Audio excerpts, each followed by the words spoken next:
নুরানি মাদ্রাসায় পড়াবার পরে মেধা থাকলে তাকে হেফজখানার দিকে দেবেন, মেধা কম থাকলে তাকে মাওলানা কিতাব লাইনের দিকে দিবেন।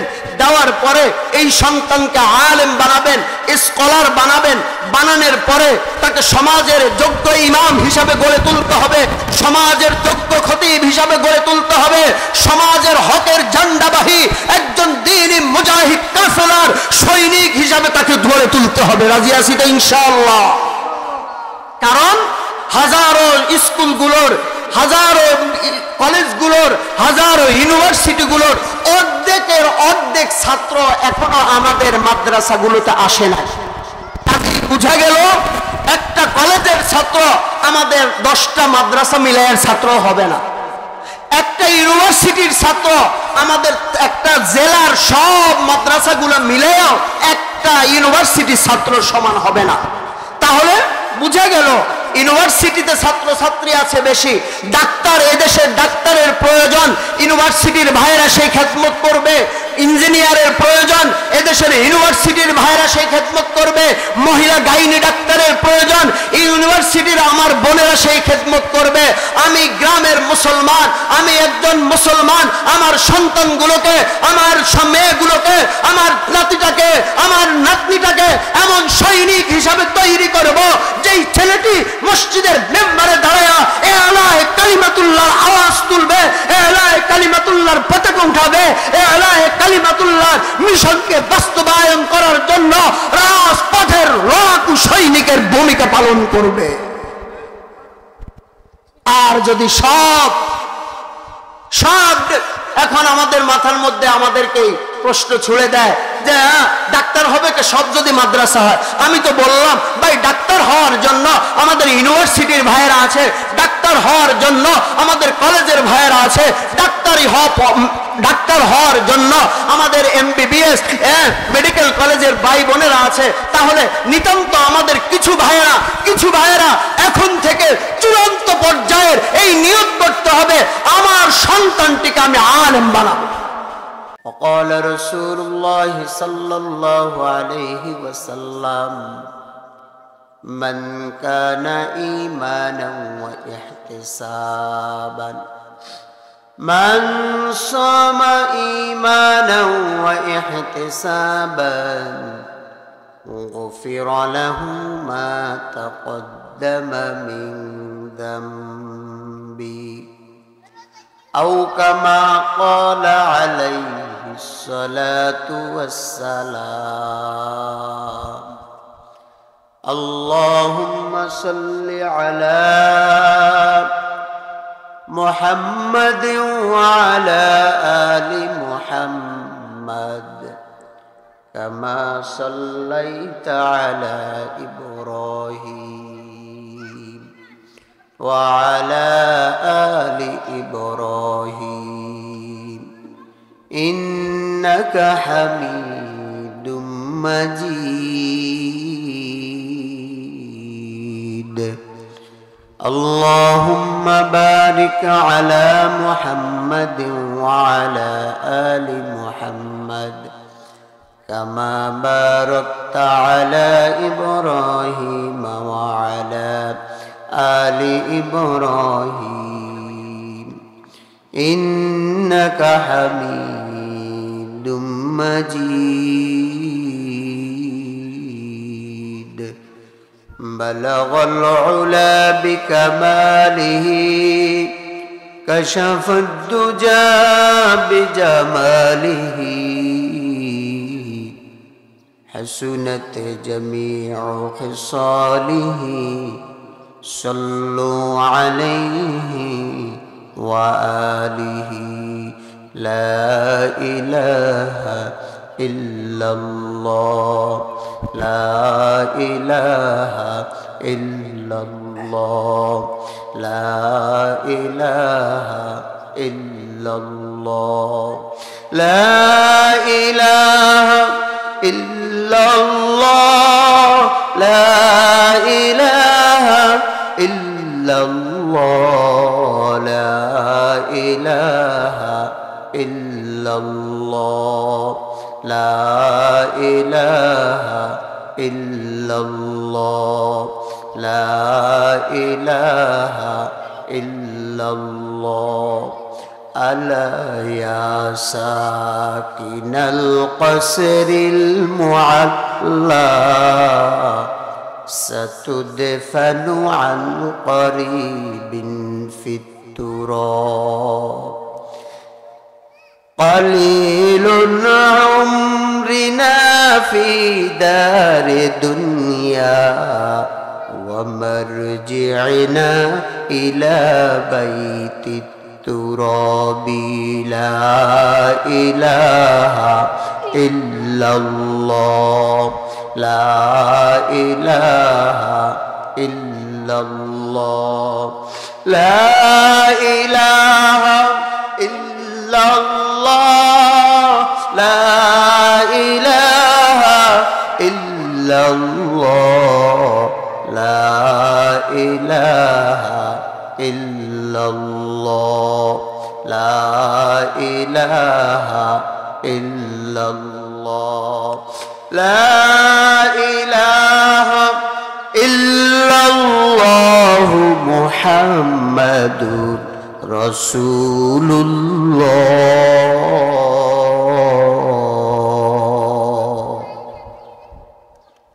الحمد لله ঐতিহ্যবাহী পশ্চিম দেলিয়ায়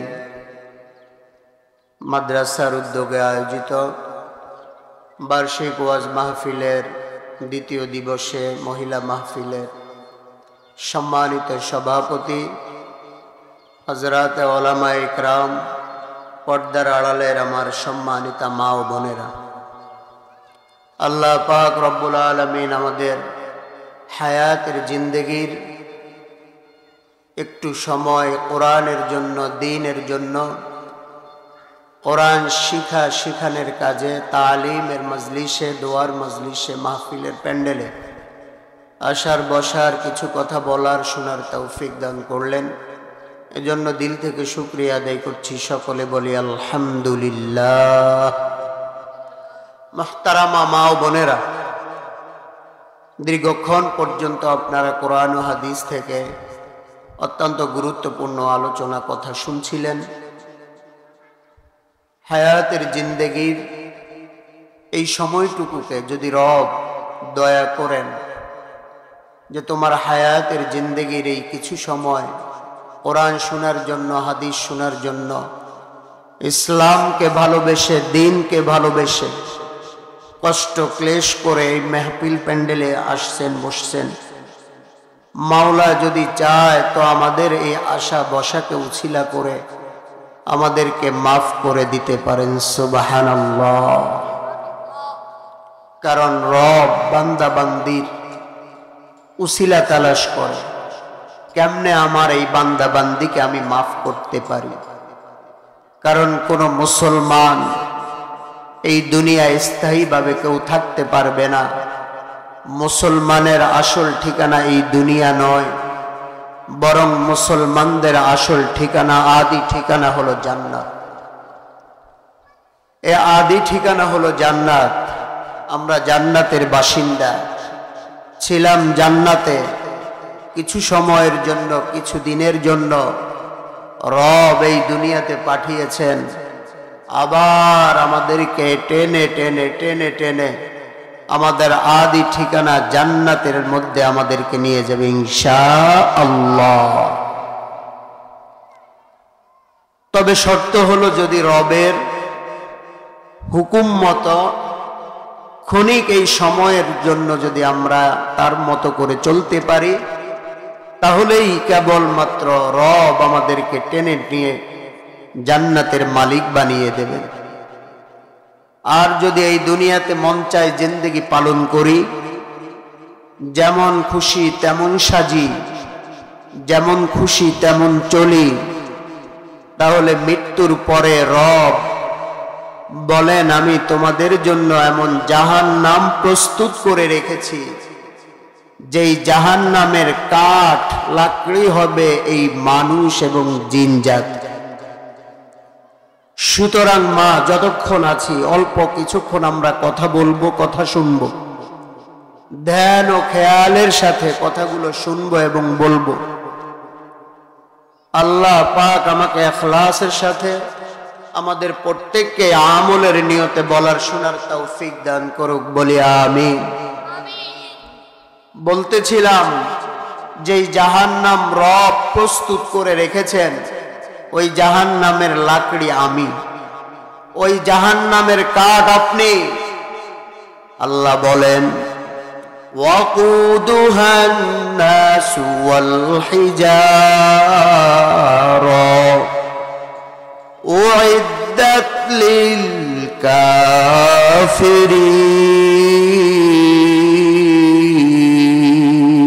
للكافرين আল্লাহ ডাক দিয়া বলেন, পৃথিবীর মানুষ আমি আল্লাহ যে জাহান্নাম সৃষ্টি করলাম, ওই জাহান্নাম কিন্তু বান্দা তোমাকে কাঠ হিসাবে ব্যবহার করব। ওয়াকুদুহা الناس والحجارة أعدت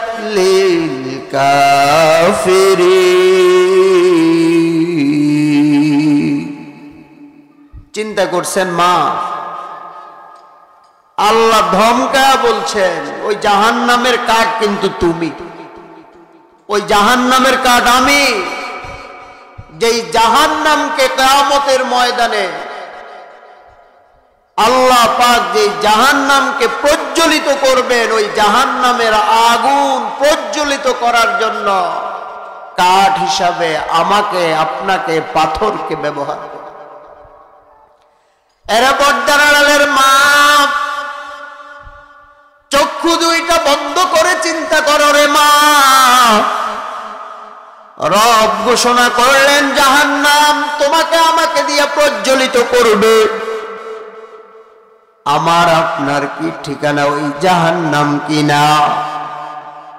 কারণ রবের কথার মধ্যে কোনো মিথ্যা নাই, কোনো ভুল নাই, কোনো প্রতারণা নাই।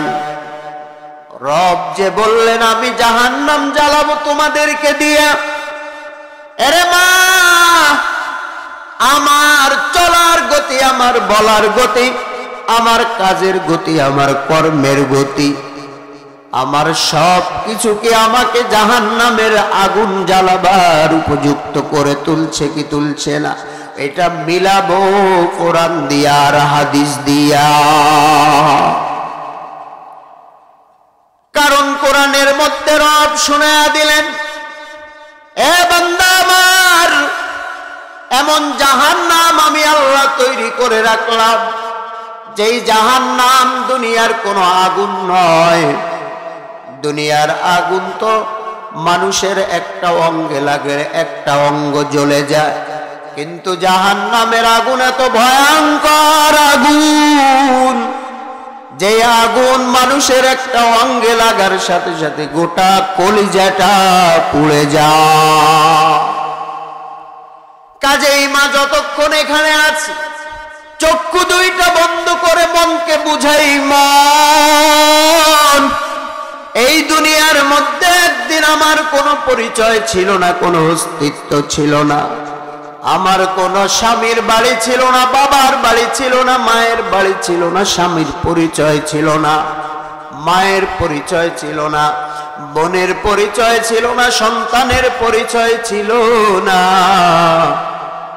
যেই রব আমাকে এতগুলো মানুষের সাথে পরিচয় করায়া দিল, এই মানুষগুলোর সামনে যদি আমি জাহান্নামে যাই, কি লজ্জার ব্যাপার।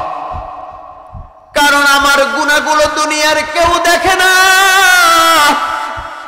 আমার গুনাহগুলো আমার সন্তান দেখে না, আমার গুনাহগুলো আমার স্বামী দেখে না, আমার গুনাহগুলো আমার ভাই দেখে না, আমার গুনাহগুলো আমার বন্ধু দেখে না। যিনি দেখেন তিনি হলেন আল্লাহ।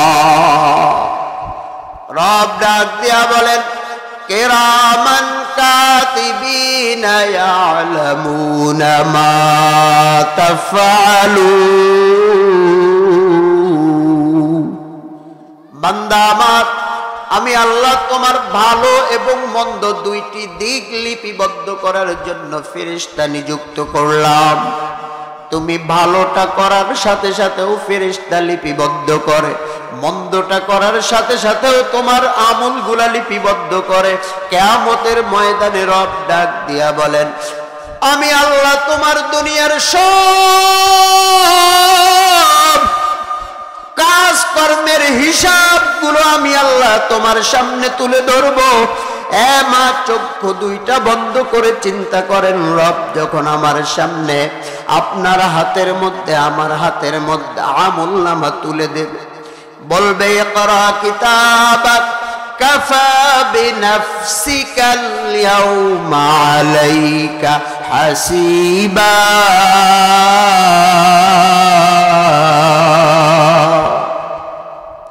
কিয়ামতের ময়দানে আল্লাহ পাক রব্বুল আলামিন বান্দা বান্দির আমলনামাগুলো বান্দা বান্দির হাতের মধ্যে দিয়া দেবে, বলবে পড়ো এ বান্দি পড়, এ বান্দা পড়ো, ইকরা তুমি পড়ো। কি পড়বো? কিতাবাক, তোমার জীবন কর্মের কৃতিফলগুলো তুমি পড়তে থাকো। কাফা বিনাফসিকাল ইয়াউমা আলাইকা হাসিবা। বান্দা তোমার আমলনামার হিসাবগুলো বুঝে নেওয়ার জন্য তুমি নিজেই নিজের জন্য যথেষ্ট। কাজেই মা চক্ষু দুইটা বন্ধ করে মনকে বুঝাই, মন এই দুনিয়াতে চিরদিন তো আমার পরিচয় ছিল না, আমি এই দুনিয়ার মধ্যে আমার কোনো অস্তিত্ব ছিল না, না কেউ আমাকে মা বলে ডাক দিত, না কেউ আমাকে বোন বলে ডাক দিত, না প্রাণের স্ত্রী বলে ডাক দিত।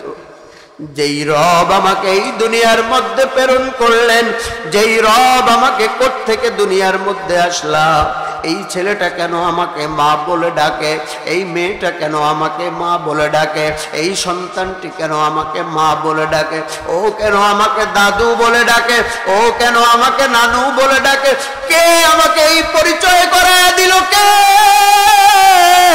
আমার তো কোনো পরিচয় ছিল না, আমার তো কোনো অস্তিত্ব ছিল না, আমার তো কোনো লেশ মাত্র কিছুই ছিল না। কে এদের সাথে আমাকে পরিচয় করায় দিল? আরে যে পরিচয় করায় দিল, শুধু পরিচয় করায় ক্ষান্ত করেছেন তা নয়, বরং এই সন্তান এই মানুষগুলো কেন আমার জন্য এত পাগল? সন্তান মায়ের জন্য পাগল, ভাই বোনের জন্য পাগল, নাতি নাতনি দাদু নানুর জন্য পাগল। কে এই সন্তানগুলোর মধ্যে ভালোবাসা সৃষ্টি করে দিল? আরে মা চিন্তা করে দেখো, এই সন্তানগুলোর মাঝে কে ভালোবাসা সৃষ্টি করলো? কেনই বা ভালোবাসা সৃষ্টি করলো? কে আমি, কি আমার পরিচয়? কে কেন এই সন্তানগুলো আমাকে জীবনের চেয়ে বেশি ভালোবাসে? মা অসুস্থ হয়ে যায়, সন্তান পাগল হয়ে যায়। মা অসুস্থ হয়ে যায়, মেয়েটা পাগল হয়ে যায়। মা অসুস্থ হয়ে যায়, ছেলেটা পাগল হয়ে যায়। কেন এই পাগলামি কে দিল? এই মায়া। সন্তান অসুস্থ হয়ে যায়, মা পাগল হয়ে যায়। সন্তান অসুস্থ হয়ে যায়, মা পাগল হয়ে যায়। সন্তানটার জ্বরাক্রান্ত হয়ে যায়, মা ঘুমাতে পারে না, বিছানার পাশে ছটফট ছটফট করে। সন্তানটি অ্যাক্সিডেন্ট করে হসপিটালে বেডে চিৎকার করে কান্দে, আর মা মাথার কাছে বসে সন্তানের জন্য কান্দে। এই যে কান্না, কে দিল এই সন্তানের জন্য মায়া? কে সৃষ্টি করলো এই সন্তানের জন্য মায়া? আরে ওই রাস্তার ওই ছেলেটার জন্য তো মায়া নাই, রাস্তার ওই মানুষটার জন্য তো মায়া লাগে না। তাহলে এই সন্তানটির জন্য কেন মায়া লাগে? কেন এই ছেলেটির জন্য কেন মায়া লাগে? আরে সন্তানটি পায়খানা করে, পেশাব করে, কাপড় নাপাক করে ফেলে, শরীর ময়লা করে ফেলে। ওরে ওই কোন মায়া, কোন মায়া! দৌড় দিয়ে মা সব কাজগুলো ফেলে দিয়ে সন্তানকে কোলের মধ্যে তুলে নেয়। আরে এই মায়াকে সৃষ্টি করলো কেন? আমি এই সন্তানটিকে তুলে নিলাম, কারণ কি? ও মা একবার চিন্তা করেন, কারণ কি? আমি তো ওই পাশের বাড়ির ছেলেটাকে এভাবে কোলে নিই না, বরং ওই পাশের বাড়ির ছেলেটা নোংরা পরিবেশ দেখলে, তার গায়ে ময়লা দেখলে আমি বলি এই ছেলেটা এত নোংরা কেন, এর মা কি দেখেন আমি এই যে কথাগুলো বলি, ওই সন্তানটার জন্য কেন আমার মায়া লাগলো না, আর এই সন্তানটির জন্য কেন এত মায়া। আবার এই সন্তানটি পাশের বাড়ির কোনো মহিলা অসুস্থ হলে তো কাঁদে না, আমার ঘরের সন্তানটি পাশের বাড়ির কোনো মহিলা হসপিটালে গেলে তো দেখতে যায় না, কাঁদে না, কিন্তু আমার ঘরের ছেলেটি কেন আমার জন্য কাঁদে। কে দিল এই মায়া, কে দিল, কে দিল, কে দিল এই মায়া। এই মায়া যিনি সৃষ্টি করলেন তার নাম হলো আল্লাহ।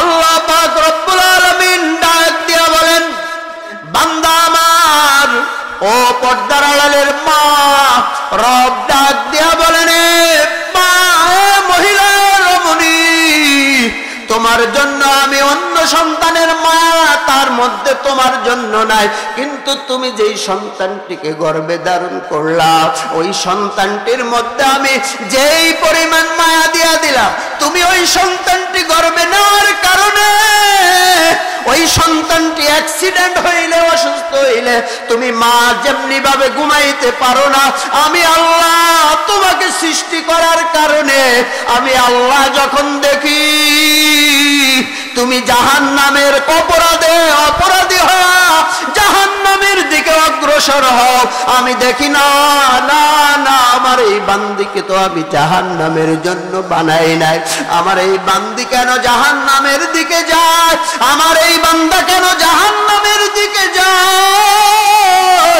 আমি আল্লাহর দিলের মধ্যে জোশ মেরে ওঠে, আমি আল্লাহ সহ্য করতে পারি না, আমি আল্লাহ পয়গম্বরকে পাঠায় দিলাম, জানায়া দিলাম, ও পয়গম্বর জানায়া দেন, আল্লাহর বান্দা বান্দীদের দিলের মধ্যে সন্তানের জন্য যেই পরিমাণ মায়া, আমি আল্লাহ এর চাইতে 99 গুণ বেশি মায়া আমার বান্দা বান্দীদের জন্য। अल्लाह अल्लाह तू मेरा माबूद है, अल्लाह अल्लाह तू मेरा माशूक है, अल्लाह अल्लाह तू मेरा रहमान है, अल्लाह अल्लाह तू मेरा माशूक है, या इलाहल आलमीन बेनियाज दीन दुनिया में हमारे कार साथ। अल्लाह अल्लाह मुझको दूर कर, ताकि देखो मुझ में तुझको एक नजर, या इलाही मुझसे मुझको दूर कर, ताकि देखो मुझ में तुझको एक नजर। अरे बट्टालेर मा এতক্ষণের কথার দ্বারা কি বুঝলাম? আমার সন্তানগুলো আমার জন্য, আমার নাতিটা আমার জন্য পাগল, আমার মেয়েটা আমার জন্য পাগল, আমি আমার সন্তানটির জন্য পাগল। আমার ছেলেটা হঠাৎ করে ফোন করছে, বাবা কি হয়েছে? গভীর রাতে মায়ের কাছে যখন সন্তান ফোন করে, মা পাগল হয়ে যায়, কি জানি আমার সন্তানটির কোনো বিপদ হলো কিনা, কি জানি আমার সন্তানটি কোনো বিপদের মধ্যে পড়লো কিনা, চিৎকার চেঁচামেচি করে, বাবা কি হলো, এত রাত্রে কেন ফোন করলাম? মা ব্যাকুল হয়ে যায়, মা ব্যাকুল হয়ে যায়। আবার আদর্শ সন্তানগুলোর কাছেও যখন মা ফোন করে, মার ফোন দেখার সাথে সাথে সন্তান পাগল হয়ে যায়। হাজারো ব্যস্ততার মধ্যে সন্তান সব কার্যক্রমকে হাইড করে, অবসর করে, স্টপ করে দিয়ে মায়ের ফোন রিসিভ করে, ডাক দেয়, মা ও মা কেন ফোন করেছো, কি হয়েছে, কিছু লাগবে নাকি? মা ডাক দিয়া বলে, সন্তান কেমন আছো তুমি, এটা জানার জন্য ফোন করলাম। সন্তান ডাক দিয়া বলে, মা আমি আলহামদুলিল্লাহ ভালো আছি। ও মা বলেন, এই কথা শোনার পরে মায়ের কলিজা ঠান্ডা হয়ে যায়। তাহলে সন্তানের ভালো থাকার খবর পাওয়ার পরে মায়ের কলিজা কে ঠান্ডা করলো? কেন ঠান্ডা হইল? দুনিয়ার অন্য কারো সন্তানের জন্য তো মায়ের কলিজা ঠান্ডা হলো না, অন্য কারো সন্তানের কথা শোনা, খবর শোনার পরে তো মায়ের এতটা ভালো লাগে না। কে দিল এই মায়া? কে দিল এই মায়া? কে দিল এই মায়া? ও মা, চক্ষু দুইটা বন্ধ করে চিন্তা করেন, কে দিল এই মায়া? যেই রব ডাক দিয়া বলেন, আমি আল্লাহ সৃষ্টি করলাম তোমার জন্য এই মায়া তোমার সন্তানের কলিজার মধ্যে, আবার তোমার জন্য তোমার কলিজার মধ্যেও দিয়া দিলাম সন্তানের ভালোবাসা। এ বান্দি জেনে রাখ, সন্তানের জন্য মায়ের ভালোবাসা যেই পরিমাণ, এর চাইতে 99 ভাগ বেশি ভালোবাসা আমার বান্দা বান্দির জন্য। পয়গম্বর বলেন, বান্দা বান্দির খেদমতের জন্য আল্লাহ পাক রব্বুল আলামিন আসমান জমিন সৃষ্টি করলেন, মাখলুকাত সৃষ্টি করলেন। আল্লাহ পাক রব্বুল আলামিন বলেন, এ বান্দা, তোমার ঘরের মধ্যে মেহমান আসছে, মুরগিটারে টান মেরে তুমি জবাই করে দাও। মুরগির ছোট্ট ছোট্ট বাচ্চাগুলো চিউমিউ করে কান্না করে। রব ডাক দিয়া বলে, খা বান্দা খা, এগুলো আমি তোর জন্য সৃষ্টি করলাম। বান্দা গরুর দিকে তাকাও, গরুর বাছুরটা আম্মা আম্মা করে ডাকে, মালিক বলে না না না, আমি তোর জন্য এগুলো না, এগুলো আমার বান্দাদের জন্য আমি সৃষ্টি করলাম। এ মা, রব ডাক দিয়া বলেন, দুনিয়ার সব আমি তোমাদের জন্য সৃষ্টি করলাম, আর শুধুমাত্র তোমাদেরকে আমি আল্লাহ সৃষ্টি করলাম একমাত্র আমি আল্লাহর জন্য। हकीकत से तो दुनिया बेखबर है, दुनिया की नुमाइश पर नजर है। नमी गोयाम के अज दुनिया जुदा बाश, बाहर कार के बाशी बा जुदा बा। मुसलमान माँ এর পর্দার আড়ালের বোন, দুনিয়াতে আমিও থাকতে পারবো না, আপনিও থাকতে পারবেন না। রব ডাক দিয়া বলেন, সারা বছর গুনাহ করলা, সারা বছর অপরাধ করলা, গুনাহের মধ্যে নিজেকে ডুবায় রাখলা। বান্দা, আমি আল্লাহ এমন একটি মাস তোমাকে দান করলাম, যেই মাসের নাম হলো মাহে রমজান। ও বান্দা, শুনে রাখো, এই রমজানকে আমি এত দামি বানায়া দিলাম, এই রমজানকে আমি এত দামি বানায়া দিলাম। এই রমজানের মধ্যে যখন কোনো বান্দা বান্দি কোনো ফরজ ইবাদত করে, আমি আল্লাহ ওই বান্দা বান্দির আমলনামায় 70টি ফরজ ইবাদতের সওয়াব দিয়ে দিই। একটা ফরজের দাম 70টি ফরজের সমান। পয়গম্বর বলেন, একটি ফরজের দাম 70টি ফরজের সমান। আর একটি নফলের দাম, রব একটি নফলের দাম একটি ফরজের দামে পরিণত করে দিল। এ মা, কেন এত দামি করলো? এই রমজানের মধ্যে এমন একটি রাত রব দান করলেন, যেই রাত্রির দাম রবের ভাষায়, কোরআনের ভাষায় আল্লাহ বলেন, আমি আল্লাহ তোমাদের জন্য এমন একটি রাত দান করলাম, লাইলাতুল কদরি খায়রুম মিন আলফি শাহর, তানাজ্জালুল মালাইকাতু ওয়ার রূহু ফিহা বিইذনি রাব্বিহিম মিন কুল্লি আমরিন সালাম। রব ডাক দিয়া বলেন, এমন একটি রাত আমি আল্লাহ তোমাদেরকে দান করলাম, যেই রাত্রির দাম 1000 মাসের চেয়ে শ্রেষ্ঠ। বলেন না সুবহানাল্লাহ। যেই রাত্রির দাম 1000 মাসের চেয়ে শ্রেষ্ঠ। মুফাসসিরিনে ইকরাম বলেন, আর 1000 মাস তো রব একটি সময় বুঝালেন।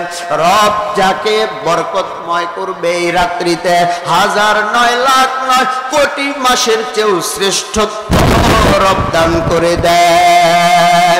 তাহলে এই রমজান মাসে রব বললেন, আমি এমন একটি রাত দান করলাম যে রাত্রের দাম হাজার মাসের চেয়েও শ্রেষ্ঠ, এই রাত্রির দাম হাজার মাসের চেয়েও শ্রেষ্ঠ। আমলের দাম ফরজকে 70 ফরজে পরিণত করলো, নফলকে ফরজের পরিমাণে সব পরিণত করলো। কেন করলো? কেন করলো রে মা, কেন করলো? একটু চিন্তা করেন কেন করলো? রব ডাক দেয়া বলেন, এই যে ফরজ, এক ফরজকে 70 ফরজে পরিণত করলাম, এক নফলকে ফরজে পরিণত করলাম, এক রাতকে আমি আল্লাহ হাজার মাসের চেয়েও শ্রেষ্ঠত্ব দিলাম। কেন করলাম? এর পিছনে মূল কারণ অন্য কিছু নয়, এর পিছনের মূল কারণ হলো এই মাসে আমি আল্লাহ আমার পবিত্র জবান নিঃসৃত কোরআনকে দুনিয়ার মধ্যে নাজিল করলাম। ইন্না আনজালনাহু ফি লাইলাতিল কদরি ওয়া মা আদরাকা মা লাইলাতুল কদর। আল্লাহ বলেন, আমি এই কোরআনকে রমজান মাসে নাজিল করলাম। এই রমজান মাসে নাজিল করার কারণে, এই কোরআনকে রমজানে নাজিল করার কারণে রমজানের এই দাম, এই কোরআনকে রমজানে নাজিল করার কারণে, এই কোরআনকে রমজানে নাজিল করার কারণে আমি আল্লাহ রমজানকে দামি বানায় দিলাম। একটা ফরজকে 70টা ফরজে পরিণত করলাম, একটা নফলকে ফরজের মান দিয়া দিলাম, একটা রাত দিলাম হাজার মাসের চেয়েও শ্রেষ্ঠ। এর একমাত্র কারণ এই কোরআনকে আমি এই রমজানে নাজিল করলাম। তাহলে মা চিন্তা করেন এই কোরআনের দাম কত? রব ডাক দেয়া বলেন, লাউ আনজালনা হাযাল কুরআনা আলা জাবালিল লারাআইতাহু খাশিআম মুতাসাদ্দিআম মিন খাশিয়াতিল্লাহ। রব ডাক দেয়া বলেন, এই কোরআনকে আমি পাহাড়কে প্রস্তাব করলাম, পাহাড় কোরআন ধারণ করো। পাহাড় বলল, না না আমি পারবো না। আজ জমিনকে প্রস্তাব করলাম, জমিন কোরআন গ্রহণ করো। জমিন বলল, না আমি এই কোরআনকে ধারণ করতে পারবো না। কারণ কি? কারণ হলো এই কোরআন এত ভারী কোরআন, এই কোরআনের ওজন এত বেশি, এই কোরআন আমি ধারণ করতে পারবো না। কারণ এই কোরআনের এত তেজ, এত পাওয়ার, এই কোরআন আমি ধারণ করতে পারবো না। আমি যদি ধারণ করি আমি পাহাড়ের অস্তিত্ব শেষ হয়ে যাবে, আমি জমিন যদি গ্রহণ করি জমিনের অস্তিত্ব শেষ হয়ে যাবে। কাজে আমি এইটা ধারণ করতে পারবো না।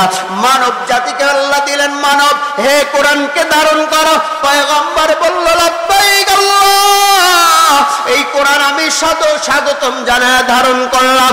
রব ডাক দিয়া বলল, মানব মণ্ডলী কোরআনকে ধারণ করার কারণে আমি আল্লাহ তোমাদের দাম বাড়ায় দিলাম।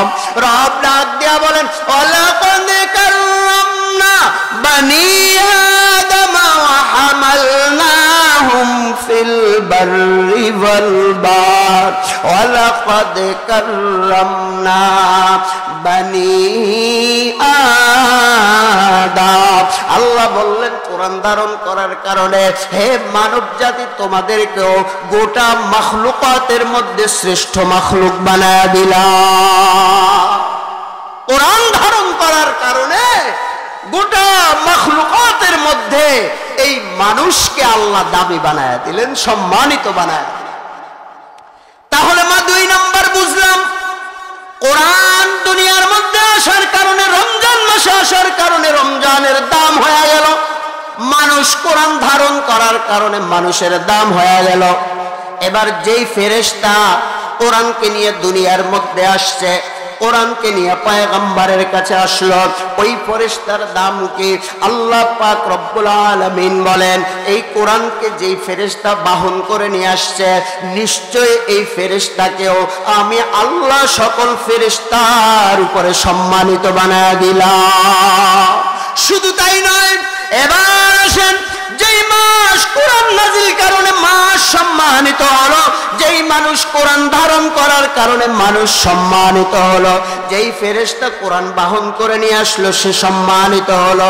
এবার যেই রবের কাছে কোরআন নাজিল, যেই রসুলের কাছে কোরআন নাজিল হলো, ওই রসুলকে কেমন সম্মানিত করলেন। আল্লাহ পাক রব্বুল আলামিন বলেন, ইন্নাহু লাকাউলু রাসূলিন কারীম। নিশ্চয় নিশ্চয় এই কোরআন যার কাছে আসলেও সেও দামি। এবার তাহলে চারটা জিনিস পেলাম।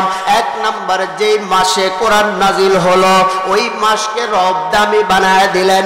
যেই মানুষ আমরা কোরআন গ্রহণ করলাম ওই মানুষকে আল্লাহ দামি বানায় দিলেন। যেই ফেরেশতার মাধ্যমে কোরআন নাজিল আসলো ওই ফেরেশতাকে রব দামি বানায় দিলেন। যেই পয়গম্বরের কাছে কোরআন আসলো ওই পয়গম্বরকেও রব দামি বানায় দিল। যেই আল্লাহ কোরআন নাজিল করলো ওই আল্লাহ তো আল্লাহই দামি। ও মুসলমান মা, এই জন্য চিন্তা করে দেখেন, কোরআনকে নাজিল করলো এই চারটা বস্তুর মাধ্যমে, নাজিলের কারণে চারোটাকেই কোরআন দামি বানায় দিল। এবার আসো, যেই সন্তান, যেই মানুষ, যেই মা, যেই বোন, যেই বোন তার সন্তানটিকে কোরআন শিক্ষা দিল, হাফেজ কোরআন বানালো, তালিমের জন্য উপযুক্ত করলো, ওই সন্তানের কি দাম? পয়গম্বর বলেন কিয়ামতের ময়দানে আল্লাহ পাক রব্বুল আলামিন একজন হাফেজ কোরআনকে ডাক দিয়ে বলবেন, ইকরা, এ হাফেজ তুমি পড়তে থাকো। দুনিয়ার মধ্যে তোমার মা কষ্ট করেছে, দুনিয়ার মধ্যে তোমার বাবা কষ্ট করেছে, দুনিয়ার মধ্যে কত বাবা অভিভাবক হিসাবে আমাদের কাছে আসে, বলে হুজুর আমার সন্তানটিকে হাফেজ বানাতে চাই, একটু সহযোগিতা করেন। কত রিক্সা চালকের ভাই সন্তান হাফেজ, কত দিন মজুর খেটে খাওয়া ভাইয়ের সন্তান হাফেজ, কত মা মানুষের বাড়িতে কাজ করে সন্তানটিকে হাফেজ বানায়। এর মাল লাভটা কি? পয়গম্বর বলেন কিয়ামতের ময়দানে সর্বপ্রথম লাভ আল্লাহ পাক রব্বুল আলামিন কিয়ামতের ময়দানে হাফেজ কোরআনের মা, হাফেজ কোরআনের বাবাকে ডাক দেবে, ডাক দিয়া বলবে, ওরে হাফেজের মা, ওরে হাফেজের বাবা, আয়া ওই সূর্যের কষ্ট আমি তোমাদের গায়ে লাগতে দেব না, ওই সূর্যের তাপ আমি তোমাদের গায়ে লাগতে দেব না। আয় বান্দা, আমার রহমতের প্যান্ডেলের ছামিয়ার নিচে চলে আয়। আল্লাহ পাক রব্বুল আলামিন ওই হাফেজ কোরআনের মাকে বাবাকে ডাক দিয়া বলবে, ও আমার ফেরেশতারা শুনো, এরা যে সেই মানুষ নয়, এরা হলো আমার কোরআনকে ওদের সন্তানের সিনায় ধারণকারী মারবা। এ ফেরেশতারা খবরদার, এদের সাথে বেয়াদবি করবে না, তাড়াতাড়ি যাও আমার হাফেজের মার বাবার জন্য নূরের দুইটি তাজ টুপি নিয়ে আসো। নূরের টুপি আর তাজ এনে হাফেজের মার বাবার মাথার মধ্যে পরায়া দেবে, বলবে, ও হাফেজের মা, ও হাফেজের বাবা, তোমাদেরকে আমি আজকে সূর্যের তাপ তোমাদের গায়ে